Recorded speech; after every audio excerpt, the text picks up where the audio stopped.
Bayangkan saja jika ada kita hidup di bernegara, tapi seorang yang dipaksa untuk melakukan sesuatu, menunjukkan suatu dokumen, dituduh sesuatu, justru dia yang harus membuktikan sebaliknya. Contoh yang tadi Mas sampaikan adalah Pak Arsusani.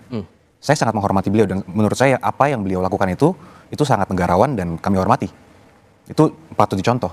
Namun kami juga tidak mau ada Pak Arsusani lainnya sebagai korban. Karena kami jujur melihatnya sebagai korban. Korban dituduh sampai beliau harus melakukan konferensi pers menunjukkan. Hal itu tentunya, kembali lagi, saya sangat hormati, tapi saya sayangkan itu harus beliau lakukan.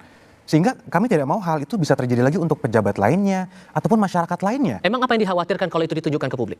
Bukan apa yang dikhawatirkan, tapi tadi saya belum selesai. Pak Arsusani itu, saya mau katakan sebenarnya tidak apple to apple. Kenapa tidak apple to apple? Begini, Pak Arsusani setelah menunjukkan selesai.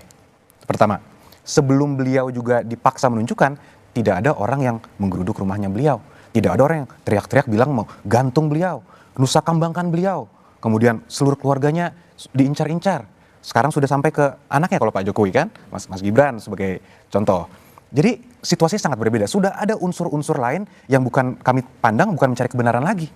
Ini memang ada upaya-upaya yang kami lihat untuk mendiskreditkan Pak Jokowi. Sehingga apapun yang dilakukan, Pak Jokowi menunjukkan pun tidak akan selesai. Dan terbukti Mas, di kemarin gelar perkara khusus.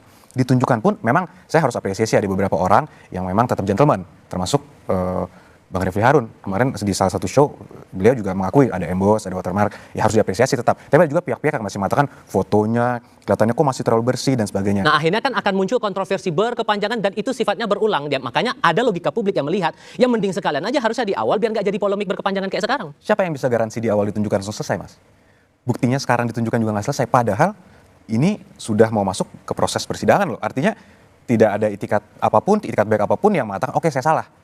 Walaupun saya nggak garanti bahwa Pak Jokowi akan mengatakan oke, saya maafkan dan tidak proses hukum. Karena kita sudah terlanjur masuk di proses hukum. Dan Pak Jokowi membutuhkan kepastian hukum. Sehingga dia membutuhkan juga suatu putusan pengadilan yang menyelesaikan permasalahan ini. Tapi kembali, kita juga sebagai kuasa hukum pribadi, kita menunggu Mas. Ada nggak salah satu orang tersangka yang akhirnya mengatakan gentleman secara ilmiah, oke saya salah. Saya baru lihat ini, ternyata benar ada. Sampai sekarang juga tidak ada.